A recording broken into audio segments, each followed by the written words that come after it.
날씨가 꽤 봄 같아지셨죠? 창밖을 보면 이제 벚꽃이 지고 푸른 잎들이 무성하게 나고 있는 것 같아요. 자연은 자기만의 속도로 정확하게 계절을 지나가고 있는데 정작 이 시대를 살아가는 우리의 마음은 어찌나 이 조급하고 바쁜지 모르겠습니다. 오늘 이렇게 설교를 시작하면서 여러분들에게 질문 하나로 시작하려고 해요. 여러분은 스스로 나는 참을성이 조금 있는 편이라고 생각하십니까? 아니면 나는 성격이 조금 급해라고 생각하십니까? 솔직히 우리 한국 사람들은요, 세계적으로 빠름 이 빨리빨리를 가장 사랑하는 민족 중에 하나잖아요. 오죽하면요, 외국인들이 우리나라에 들어왔을 때 안녕하세요 다음으로 배우는 말이 빨리빨리래요. 우리의 일상을 가만히 들여다보면 우리가 얼마나 기다리는 것을 못 견디는지 금방 알 수 있습니다. 우리 어른 성도님들 자판기에서 이렇게 커피를 딱 누르실 때 어떻게 하세요? 종이컵이 다 나오기 전에 커피가 막 채워지고 있는데 손이 어디에 가 있죠? 이미 들어가 있어요. 엘리베이터를 탈 때는 또 어떻습니까? 엘리베이터를 타면은 여러분 그거 아십니까? 엘리베이터 문은요 자동으로 닫히게 되어 있어요. 여러분들이 굳이 닫힌 버튼을 누르지 않아도 닫히거든요. 근데 우리나라 사람들이 유독 닫힌 버튼을 이렇게 막 누른대요. 우리 중고등부 친구들이나 청년들은 또 어떻습니까? 제가 요즘 보니까요, 우리 친구들이 1층 로비에서 라면을 그렇게 먹어요. 저도 오늘 라면을 먹고 올라왔거든요. 근데 그 기계가 정한 시간이 있어요. 4분 30초라는 라면 끓이는 시간이 있는데요. 우리 아이들이 어떻게 하냐면요, 라면이 한 10초쯤 끓고 있는데 벌써 젓가락이 들어가서 라면을 이리저리로 막 풀고 있습니다. 어떤 분들은요, 4분 30초가 지나가기 전에 라면을 들고 자리를 뜨는 분들도 있다라는 거예요. 여러분, 요즘 시대는요, 기다림을 잃어버린 시대입니다. 미디어 환경만 봐도 그래요. 요즘 우리 친구들뿐만 아니라 어른 성도님들 역시 유튜브 쇼츠나 인스타그램 릴스에 같은 영상에 푹 빠져서 살지 않습니까? 1분이 채 안 되는 영상을 보면서도 그것이 지루해서 손가락으로 휙휙 넘기곤 있습니다. 넷플릭스나 유튜브로 드라마를 볼 때도요, 원래 속도로 보시는 분들이 거의 없으시대요. 1.25배속, 1.5배속 아니면 옆으로 스킵 하면서 넘기면서 본다고 하죠. 여러분, 오프닝 건너뛰기는 도대체 누가 만들었습니까? 누가 이런 훌륭한 버튼을? 조금이라도 전개가 느리거나 답답하면요, 우리는 이것을 쉽게 견디지 못해요. 결론이 빨리빨리 나지 않는 것을 견디지 못해서 얼른 넘기곤 하죠. 음식 배달은 또 어떠세요, 여러분? 예전에는 짜장면 시키고 이 짜장면이 언제 오나 40분이 지나도 막 그러려니 했는데 요즘은 어떻게 하죠? 배달 어플에 들어가시면요, 오토바이가 막 움직여요. 자동차가 막 움직입니다. 지금 내가 어디까지 음식을 배달하고 있습니다. 너무너무 쉽게 알 수 있는 거예요. 배달이 5분만 늦어도요, 당장 식당에 전화해가지고 왜 내 음식이 오지 않습니까? 막 별점 1점을 남기는 그런 시대를 우리가 살아가고 있어요. 기다림은 곧 시간 낭비이고 손해라고 생각하는 시대가 된 것이죠. 그런데 여러분, 이렇게 기다리지 못하는 습관, 조급한 마음이요, 단순히 엘리베이터나 배달 음식에서 끝나면 다행인데 이 치명적인 조급함이 우리의 관계와 신앙 깊숙한 곳까지 병들게 하고 있다는 사실을 아십니까? 우리는 사람과 사람 사이의 관계에서도 자꾸만 새로 고친 버튼을 누르려고 합니다. 남편과 아내 사이에서, 부모와 자녀 사이에서, 친구 간의 사이에서 내가 원하는 모습으로 상대방이 당장 바뀌어 주기를 원합니다. 내 맘에 쏙 들게 빨리 바뀌지 않으면 어떻게 합니까? 야, 너는 왜 맨날 그 모양이야? 도대체 언제 사람이 될래? 도대체 언제 철들래? 하면서 쉽게 화를 내고 쉽게 정죄하고 심지어는 그 관계를 끊어버리죠. 우리의 신앙생활은 또 어떻죠? 우리는 종종 하나님을요, 자동 판매기처럼 대할 때가 많아요. 기도의 동전을 딸깍 넣고 나면요, 버튼을 누릅니다. 하나님, 저 이거 버튼 눌러요. 지금 기도해요. 그럼 자고 일어나면 응답되기를 원한다는 거예요. 어젯밤에 간절히 기도했는데 왜 오늘 하나님 응답되지 않습니까? 당장 나의 삶의 문제가 해결되지 않으면요, 우리는 그것을 어떻게 반응하죠? 쉽게 낙심해 버린다는 거예요. 하나님, 제가 이렇게 헌신하고 기도했는데 왜 응답 안 해주세요? 저 이제 봉사 안 할래요. 하나님, 저 이제 기도 안 할래요. 저 교회 안 나갈래요. 이렇게 하면서 신앙의 전원 버튼을 꾹 꺼버리지는 않습니까?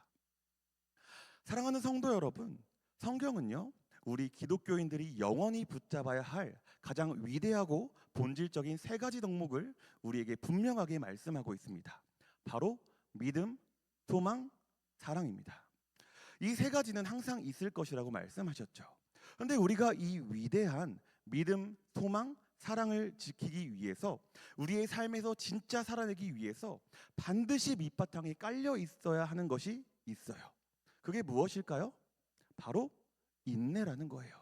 우리가 그토록 싫어하고 견디기 어려워하는 인내, 오래 참음입니다. 여러분, 기다림이 없는 믿음은 가짜입니다. 인내가 없는 소망은 헛된 망상에 불과합니다. 오래 참아주지 못하는 사랑은 그저 이기적인 욕심일 뿐입니다. 오늘 성경 본문에서도요, 사도 바울은 분명히 짚어서 이야기하는 거예요. 너희의 믿음의 역사와 사랑의 수고와 우리 주 예수 그리스도에 대한 소망의 인내를 우리가 기억한다고요. 오늘 이 시간 우리는 왜 그토록 누군가를 기다려주지 못하는지, 왜 하나님의 때를 참지 못하는지, 그리고 결국 우리를 살리고 변화시키는 예수님의 인내가 무엇인지를 한번 깊게 나누어 보려고 합니다.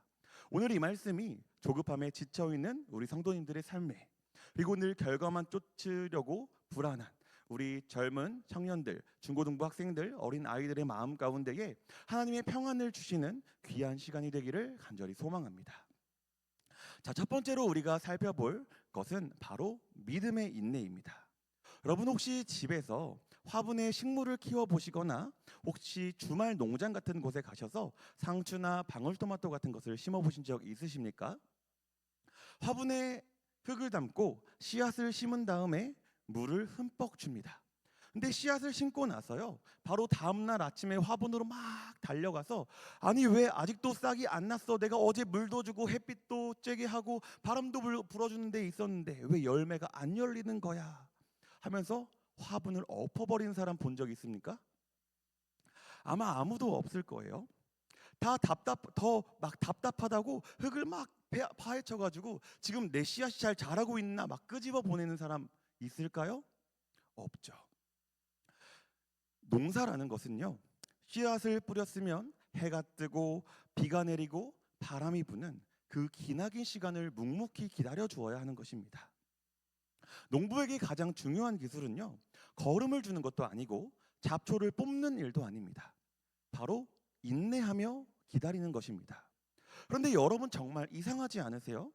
우리는 방울토마토 하나를 키울 때에도요, 이렇게 잘 기다려주면서 왜 사람의 마음속에 심겨진 믿음의 씨앗이 자라나는 것에 대해서는 한치의 여유도 없이 그토록 조급해 할까요? 우리의 모습을 한번 솔직하게 돌아봅시다. 우리 성도님들, 남편이나 아내를 간절히 전도해서 겨우겨우 교회에 데려다 놨어요. 그런데 한 달, 두 달이 지나도 예배 시간에 졸기만 하고 또 집에 돌아가면 옛날이랑 똑같이 막 혈기를 부리고 세상 사람들처럼 똑같이 행동할 때 속에서 천불이 나지 않으십니까? 아, 당신은 도대체 교회를 몇 년을 다녔는데 아직도 그 모양이야. 당신이 그러고도 성도야. 당신이 그러고도 집사야. 하면서 너무나 쉽게 배우자를 정죄하고 다그칩니다. 우리 어린 중고등부 친구들, 청년들도 마찬가지예요. 수련회 가서 은혜 받고 눈물 콧물 흘리면서 막 기도했던 친구들이요, 다음 주에 학교에 가서는 또다시 자기 친구들이랑 똑같이 욕하고 험담하고 여전히 게임하고 막 친구들이랑 놀러 다니고 세상 문화에 푹 빠져 있는 걸 봅니다. 그럼 속으로 어떻게 생각하죠? 헐, 쟤 완전 가짜네. 쟤 진짜 수련회 때 운 거 다 쇼였어 하면서 그 친구를 험담하는 거예요. 그 친구의 믿음을 판단해버리고 정죄하는 겁니다. 심지어 우리는요, 나 스스로를 향해서도 정죄합니다. 나는 왜 이렇게 믿음이 안 자라지? 나는 왜 매일 똑같은 죄에 넘어지지? 나는 구원받은 사람이 아닌가 봐. 자꾸만 스스로를 포기하려고 합니다. 여러분, 우리는 왜 이렇게 누군가의 믿음이 연약한 것을 참아주지 못하고 쉽게 정죄하는 걸까요? 그 이유는요, 우리가 믿음이라는 것이 도대체 어떻게 생겨나고 자라는지를, 그 본질을 단단히 오해하고 있기 때문입니다. 우리는 무의식 중에 믿음을요, 나의 노력이나 내 실력이라고 착각합니다. 마치 학교에서 수학 공식을 외워서 100점 맞는 것처럼, 헬스장 가서 무거운 역기를 들어서 근육을 키우는 것처럼, 내가 열심히 성경 읽고 애써서 믿으려고 노력하면 믿음이 쑥쑥 자라난다고 착각하는 겁니다. 그러니까 안 믿는 사람, 믿음이 자라지 않는 사람들을 향해서요, 야 너는 왜 노력을 안 해? 왜 깨닫지를 못해?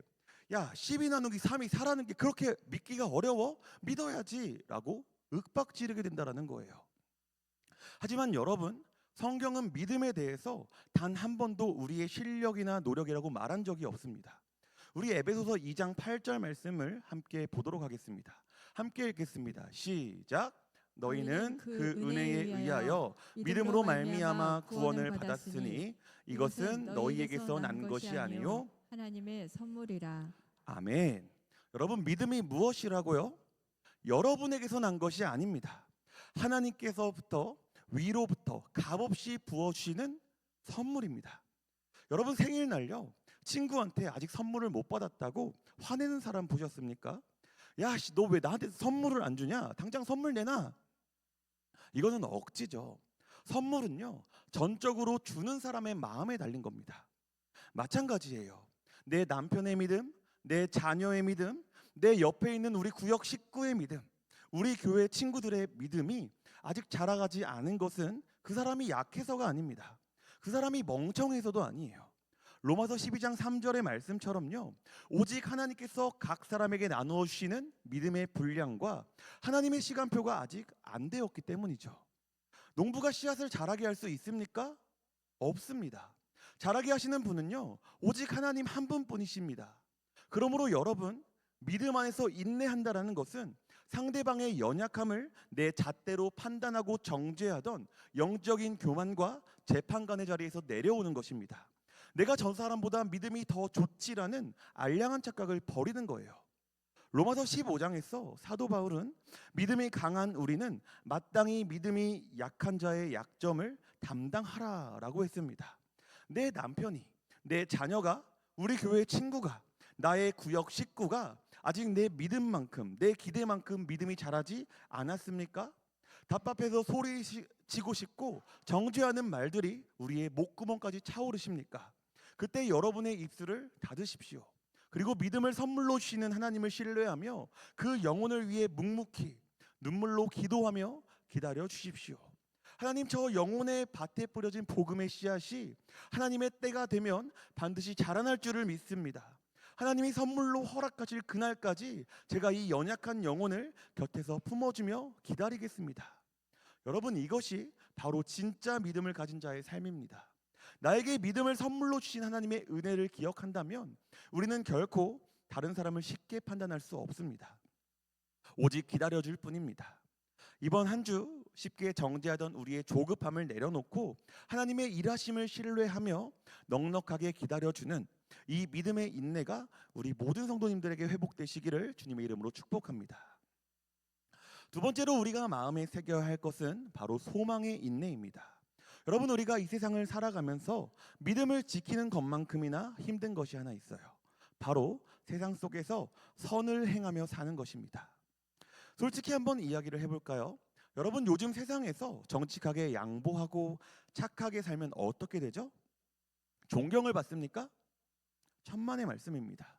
사람들은 그런 사람들을 가리켜서요, 속된 말로 호구라고 한대요. 우리 어른 성도님들 직장이나 사업장에 가서 나 혼자 하나님의 말씀대로 정직하게 원칙 지키면서 일하려고 하면요, 주변에서 이렇게 얘기해요. 야, 유난 좀 떨지 마. 야, 융통성 없게, 유도리 없게 왜 그러니? 오히려 바보 취급당할 때가 너무나도 많다라는 것이죠. 남들은 적당히 거짓말도 하고 남을 밟고 올라가기도 하고 승진하며 척척 돈도 잘 버는데 우리는 혼자 주일 지키느라, 회식 자리 안 가느라, 11조 떼고 정직하게 살려느라 맨날 손해만 보는 것 같습니다. 그런데 이것이요, 세상의 문제만 아니에요. 교회 안에서도 마찬가지입니다. 남들이 안 하는 굳은 일 도맡아서 땀 흘려 열심히 봉사하고 섬겼는데 돌아오는 건 칭찬이 아니라 오해와 뒤에서 수군거리는 험담일 때가 있다라는 것이죠. 아, 저 집사님은 진짜 자기만 잘난 줄 알아. 자기 혼자만 일 다 해. 하면서 말이죠. 여러분, 이럴 때 우리의 마음은요, 그 마음 깊은 곳에서부터 아주 무서운 감정 하나가 스멀스멀 올라옵니다. 그 감정의 이름은 바로 낙심이에요. 문자 그대로 마음이 툭 하고 바닥으로 떨어져 버리는 것이죠. 내가 이렇게 착하게 살아봤자 알아주는 사람 하나 없구나. 내가 이렇게 헌신하고 수고해봤자 다 소용 없구나. 그러면서 사탄이 우리의 귓가에 이렇게 속삭입니다.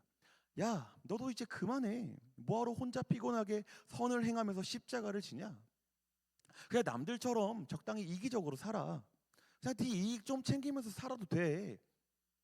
사랑하는 성도 여러분, 혹시 지금 이런 낙심의 늪에 빠져 계신 분이 계십니까? 선을 행하다가 너무 지쳐서 이제는 다 포기하고 싶으신 분이 계십니까? 오늘 하나님께서요, 갈라디아서 6장 9절 말씀을 통해 여러분들에게 아주 단호하고도 명확하게 말씀하신다는 사실을 기억하셨으면 좋겠습니다. 우리 함께 말씀을 보고 읽어보도록 하겠습니다. 시작. 우리가 우리가 선을 행하되 낙심하지 말지니 포기하지 아니하면 때가 이름에 거두리라. 아멘. 여러분, 하나님은요, 우리가 선을 행할 때 반드시 우리에게 인내가 필요한 순간이 온다라는 것을 너무나도 잘 알고 계셨어요. 뿌리자마자 바로 거두는 것이 아니라 땀 흘려 수고한 뒤에 아무런 보상이 없는 것 같은 그 막막한 기다림의 시간이 존재한다라는 걸 알았다는 거예요. 그래서 낙심하지 말고 포기하지 말고 인내하라고 명령하시는 겁니다. 자, 그렇다면 우리는 알아주는 이 없는 이 억울하고 힘든 고통의 시간을 도대체 무슨 힘으로 버틸 수 있을까요? 우리의 깡따구로 버틸 수 있습니까? 아닙니다. 바로 우리 안에 있는 소망으로 버틸 수 있다라는 거예요.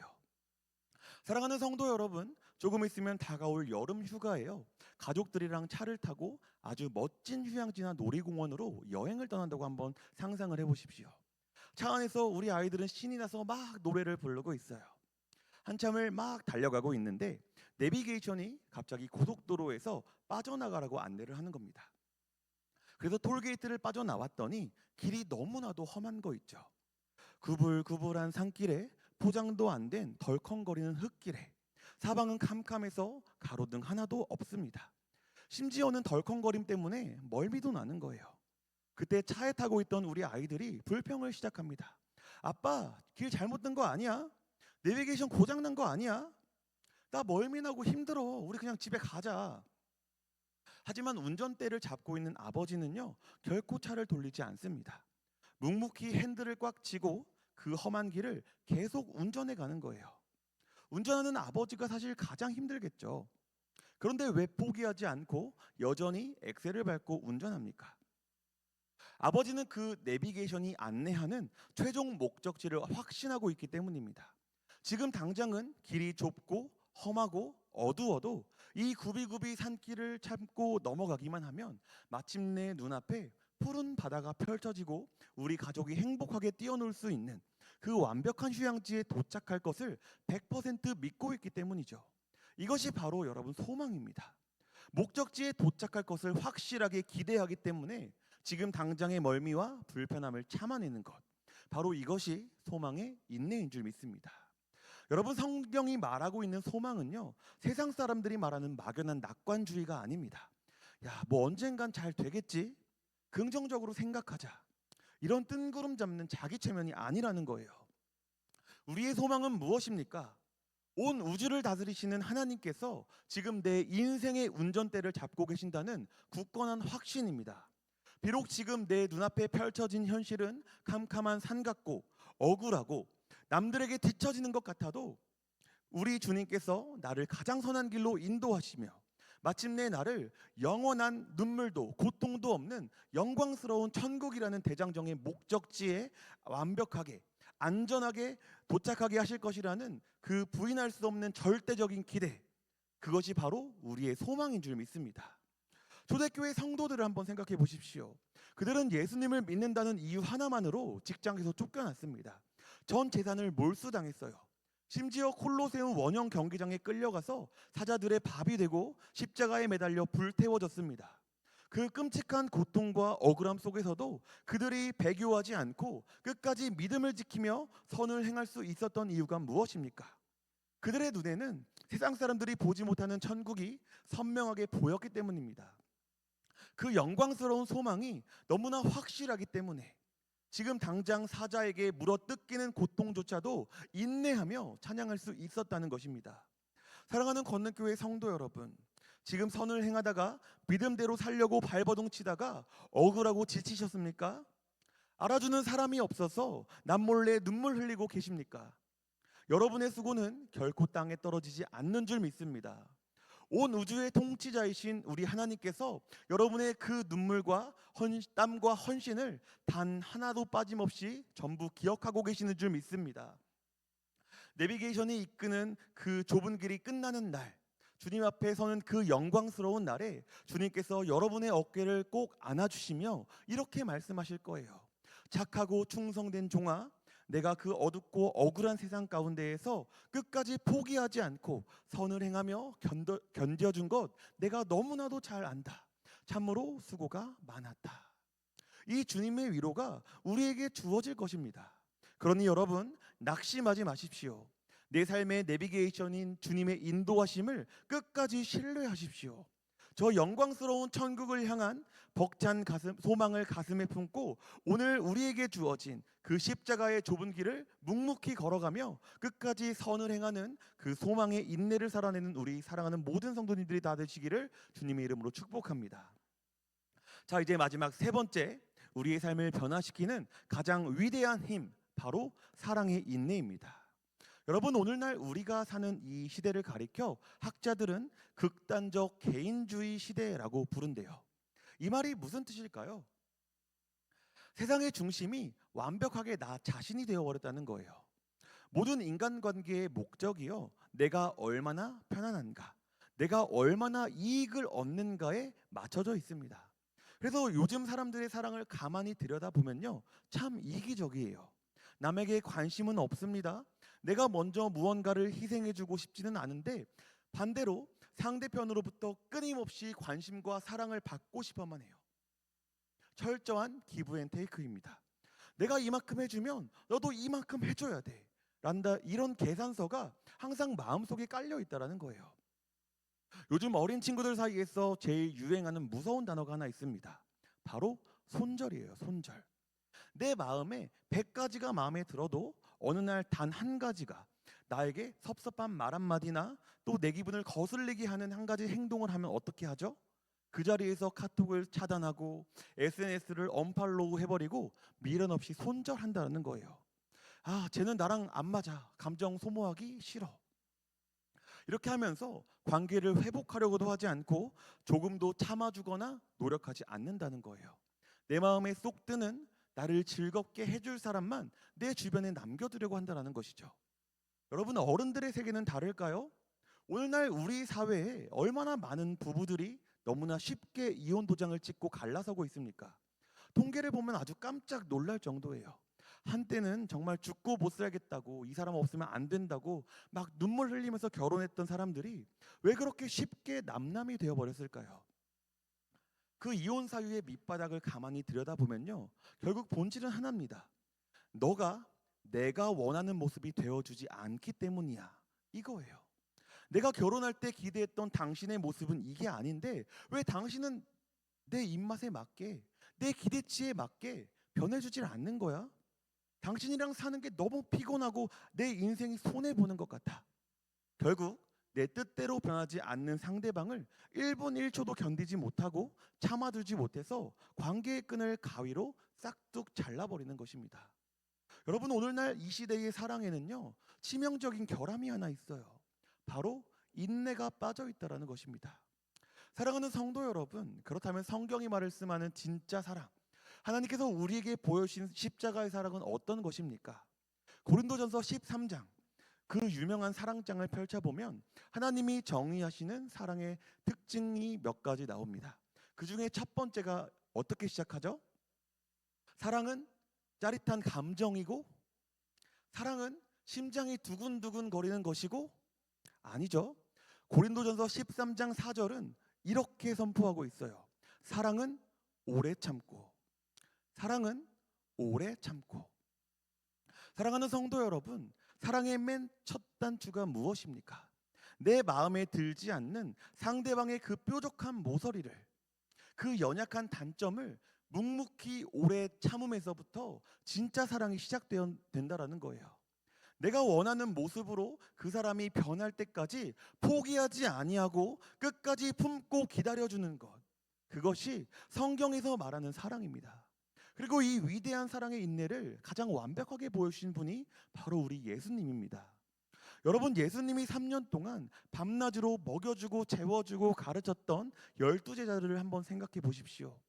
솔직히 인간적으로 보면 얼마나 답답하고 한심한 오합지졸들입니까? 예수님이 십자가에 못 박혀서 죽으신다고 그 심각한 이야기를 하고 계시는데 제자들은 그 옆에서 누가 제일 큰지 막 따지고 있어요. 예수님, 왕이 되시면요, 저를 우의정시켜 주세요, 저를 좌편에 앉혀주세요 하면서 자기 밥그릇 싸움만 하고 있는 것입니다. 게다가 결정적인 순간에 어떻게 합니까? 예수님이 로마 군병들에게 붙잡히시자 3년을 동고동락했던 그 녀석들이 자기들 살겠다고 뿔뿔이 흩어집니다. 다 도망가 버렸어요. 수제자 베드로는요, 나는 절대 주님을 배신하지 않을 겁니다 라고 말했는데 그 순간 예수님을 향해 저주하며 나는 저 사람을 모른다 모욕하고 침을 뱉습니다.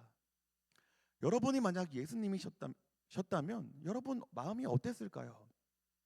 솔직히 인간적인 마음이라면 진작에 다 손절했을 겁니다.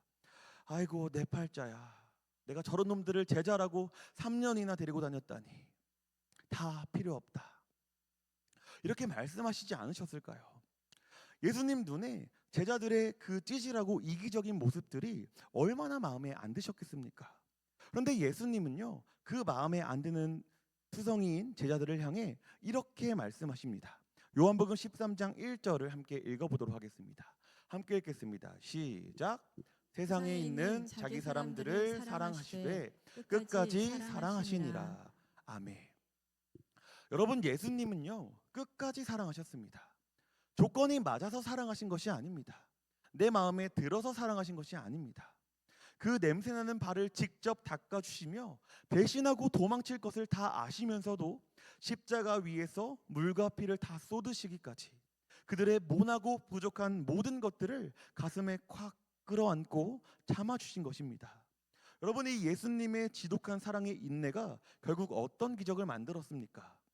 도망쳤던 그 겁쟁이 제자들이 배신자 베드로가 예수님이 자기를 끝까지 참아주시고 품어주셨다는 그 십자가의 사랑을 깨닫는 순간 그들이 변하기 시작하는 거예요. 내 목에 칼이 들어와도 예수님을 부인하지 않고 도리어 나의 목숨을 내어놓으며 십자가에 거꾸로 매달리기까지 복음을 전하는 위대한 사도들로 완벽하게 변화되었다는 것입니다. 여러분, 잔소리에서 바뀔 수 있습니까? 호통을 쳐서 바뀔 수 있겠습니까? 오늘 예수님께서 오래 참아주심으로 그 영혼을 끝까지 품어주셨기 때문에 그 인내가 사람을 살리고 변화시킨 것입니다. 말씀을 맺도록 하겠습니다. 사랑하는 성도 여러분, 오늘 우리는 우리의 마음대로 되지 않는 세상, 당장 결과가 보이지 않는 이 답답한 현실 속에서 믿음, 소망, 사랑이라는 이 위대한 능력이 오직 인내를 통해서만 완성된다는 사실을 함께 나누었습니다. 그렇다면 이제 우리의 시선을 바꾸어야 합니다. 지금 내 옆에서 지독하게 속을 썩이고 있는 남편과 아내, 자녀, 도무지 내 뜻대로 바뀌지 않는 교회 안에서 나를 힘들게 하는 구역 식구나 껄끄러운 친구들이 있습니까? 그들을 내 마음에 맞게 당장 뜯어 고치려면 조급한 내 손을 내려놓으십시오. 그리고 나를 먼저 돌아보십시오. 우리 예수님이 이기적이고 모난 나를 이 자리에 세우기 위해 십자가에서 얼마나 오랫동안 피눈물을 흘리며 나를 참아주셨는지를 말이죠. 여러분, 기억해야 합니다. 믿음은 내가 어찌할 수 있는 것이 아니라 하나님이 잘하게 하시는 선물임을 인정하고 잠잠히 기다려주는 것입니다. 소망은 지금 당장 억울한 흙길 속에서도 천국이라는 목적지를 100% 확신하며 선을 행하는 자리에서 버티는 것입니다. 사랑은 내 마음에 안 드는 그 사람의 모난 부분이 다 깎여 나갈 때까지 예수님이 나를 품어주신 것처럼 끝까지 품어주고 참아주는 것입니다. 관계의 새로 고침 버튼을 누르고 싶을 때, 신앙의 전원을 꺼버리고 싶을 때 우리 다시 한번 십자가를 바라보며 조급함의 숨을 고르시기를 바랍니다. 그리고 믿음, 소망, 사랑에 그 위대한 인내의 안전벨트를 단단히 매시기를 바랍니다. 이번 한 주간 남은 삶 속에 내 조급함과 이기심을 십자가에 못 박고 넉넉한 믿음으로 서로를 기다려주며 포기하지 않는 소망으로 선을 행하고 예수님의 그 깊은 인내로 서로를 끝까지 품어 안아 사람을 살려내는 진짜 사명자로 살아가는 우리 사랑하는 권능교회 모든 성도님들이 다 되시기를 주님의 이름으로 축복합니다. 함께 기도하겠습니다.